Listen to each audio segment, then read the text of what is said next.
চিংড়ি খামারিদের জন্য সবচেয়ে বড় দুশ্চিন্তার কারণ কি? অবশ্যই খামারে রোগ ছড়িয়ে পড়া। বেশিরভাগ সময় দেখা যায় বাইরে থেকে যখন রোগের লক্ষণ বোঝা যায় ততক্ষণে যা ক্ষতি হওয়ার তা হয়ে গেছে। কিন্তু কি হবে যদি বলি এই রোগের পূর্বাভাস পাওয়ার একটা উপায় আছে, এমন একটা উপায় যা আগে থেকেই বিপদ সংকেত দিয়ে দেয়।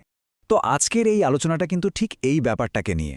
আমরা এমন একটা সহজ কিন্তু অবিশ্বাস্যভাবে কার্যকর পদ্ধতির কথা জানব, যেটা ব্যবহার করে খামারিরা তাদের চিংড়ির স্বাস্থ্য পরীক্ষা করতে পারেন আর এর মাধ্যমে একটা বড়সড় ক্ষতি থেকেও বেঁচে যেতে পারেন। তাহলে আর দেরি করা কেন, চলুন শুরু করা যাক। অবাক করার মতো ব্যাপার হলো এই সমাধানটা চিংড়ির শরীরের ভেতরেই লুকিয়ে আছে। এর একটা বিশেষ অঙ্গই প্রাকৃতিক স্বাস্থ্য নির্দেশক বা হেলথ ইন্ডিকেটর হিসেবে কাজ করে। মানে সহজ কথায় এটা একটা জীবন্ত সিগন্যাল, যেটা আমাদের একদম ঠিক সময়ে ঠিক খবরটা দিয়ে দেয়। এই যে দেখুন ছবিটা, ভালো করে খেয়াল করুন। চিংড়ির মাথার ঠিক পেছনে বক্স দিয়ে যে অংশটা মার্ক করা, ওটার নাম হলো হেপাটোপ্যানক্রিয়াস, বা সংক্ষেপে যদি বলি এইচপি। এটিকে চিংড়ির যকৃৎ, অগ্নাশয়ও বলা যেতে পারে। আর এই ছোট্ট অঙ্গটাই কিন্তু হতে চলেছে আমাদের আজকের গোয়েন্দা। আচ্ছা, এই হেপাটোপ্যানক্রিয়াস জিনিসটা আসলে কি? একদম সহজ করে বললে এটা হলো চিংড়ির সবচেয়ে জরুরি পাচক অঙ্গ। এর কাজ হলো পুষ্টি শোষণ করা আর শক্তি হিসেবে চর্বি জমিয়ে রাখা। মানে বলতে পারেন এটাই হলো গিয়ে চিংড়ির শরীরের ইঞ্জিন রুম, যেটা পুরো শরীরটাকে চালায়। আর সবচেয়ে মজার ব্যাপার কি জানেন? এই হেপাটোপ্যানক্রিয়াসের রং দেখেই চিংড়ির স্বাস্থ্য নিয়ে অনেক কিছু বলে দেওয়া যায়। ব্যাপারটা অনেকটা রাস্তার ট্রাফিক লাইটের মতো, আমাদের সবুজ, হলুদ বা লাল সিগন্যাল দেয়।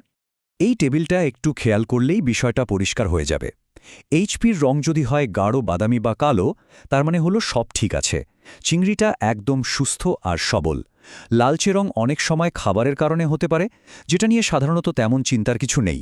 কিন্তু আসল চিন্তার কারণটা হলো যদি রংটা সাদা বা ফ্যাকাশে হতে শুরু করে, ওটা কিন্তু একটা মারাত্মক বিপদ সংকেত। এখানে একটা ব্যাপার কিন্তু অবশ্যই মাথায় রাখতে হবে, যেটা হয়তো জীবন আর মৃত্যুর মধ্যে পার্থক্য গড়ে দিতে পারে।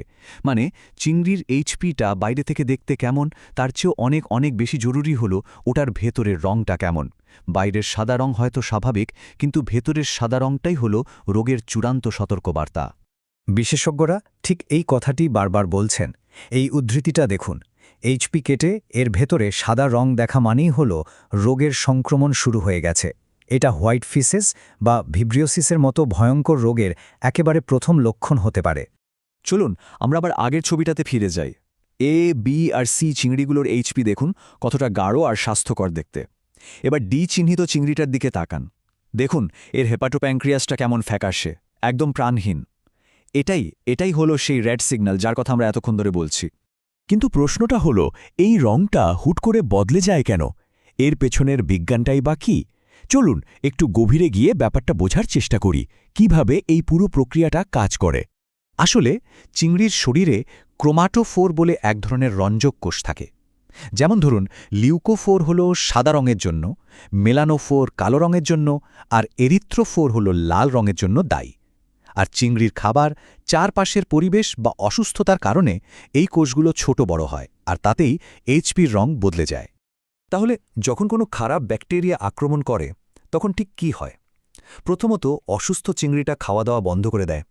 খাবারের অভাবে এইচপি তখন পুষ্টি পায় না এবং ধীরে ধীরে ছোট হতে শুরু করে। এর ফলে এর ভেতরের রং তৈরির কোষগুলোও নিস্তেজ হয়ে পড়ে, আর অঙ্গটা তার উজ্জ্বল স্বাস্থ্যকর রং হারিয়ে একেবারে ফ্যাকাশে বা সাদা হয়ে যায়। এত কিছু তো জানা গেল, কিন্তু আসল প্রশ্ন হল একজন খামারি এই জ্ঞানকে বাস্তবে কাজে লাগাবেন কিভাবে? চলুন এর সহজ উপায়গুলো পরের স্লাইডে দেখে নিই। নিয়মিতভাবে মাত্র কয়েকটা চিংড়ির এইচএসপি পরীক্ষা করেই কিন্তু খামারিরা অসাধারণ সব সুবিধা পেতে পারেন।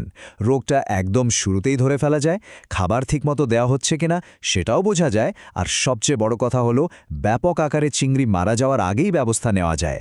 মানে পুরো খামারটাকেই একটা বড় ধরনের ক্ষতি থেকে বাঁচানো সম্ভব হয়। সুতরাং মূল কথাটা তাহলে কি দাঁড়ালো? হেপাটোপ্যানক্রিয়াস শুধু একটা অঙ্গ নয়, এটা হলো চিংড়ির স্বাস্থ্যের একটা জীবন্ত নির্দেশক।